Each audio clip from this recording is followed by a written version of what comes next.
Hi there, thanks for talking to me today. And I wonder if you could just introduce yourself.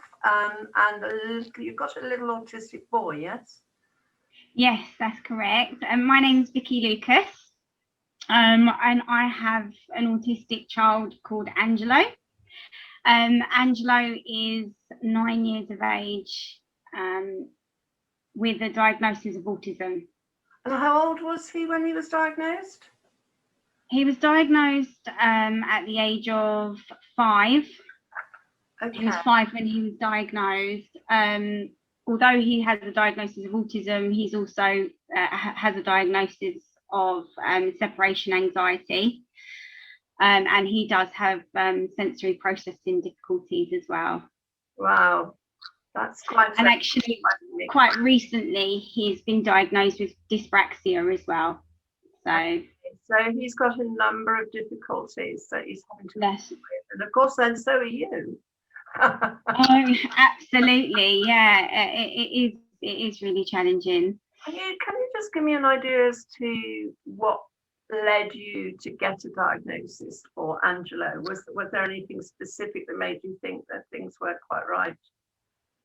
Yeah, so when he was about 18 months, we started to notice that he used to like lining up everything, lining up bottles in the bathroom, lining up all his toys rather than actually interacting and play role kind of thing with his toys. He would never do that.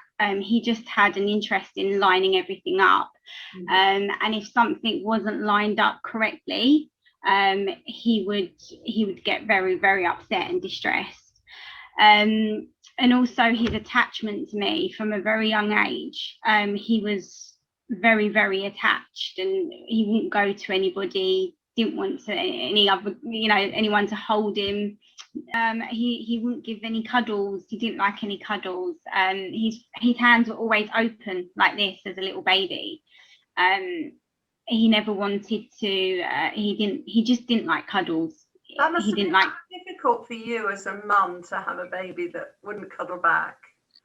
Very difficult, yeah. It's still difficult now, because although we have that relationship and he's built on that over the years, it's still sometimes you just want to grab him and give him a kiss and a cuddle, and he just doesn't like it. And yeah, I found it really upsetting, especially more so when he was a baby. But we've got used to it. Yeah. And you did a cracking job with that. Okay, so what were you've talked about why you got him diagnosed. So what would you say, if you were him, what would you say are the main challenges that he faces? What are the things that are most difficult for him? He has a lot of anxiety around getting things right. He's getting things right, having things in a specific order, in a certain way, having his items very neat and in order. He likes to control everything to feel safe, and if that control is kind of taken away from him a little bit, he really, really struggles with that.